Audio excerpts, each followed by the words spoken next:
কি হচ্ছে এটা একটু বলে দেন। হ্যালো গাইস, তো আজকে আমরা খেলবো বলে এখানে আমাদের কালকে পিচ বাগানো হয়েছে।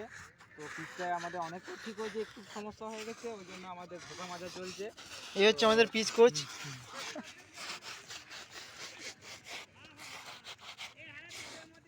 আর হচ্ছে সব থেকে মাদার চোদ একটা মাস্টার।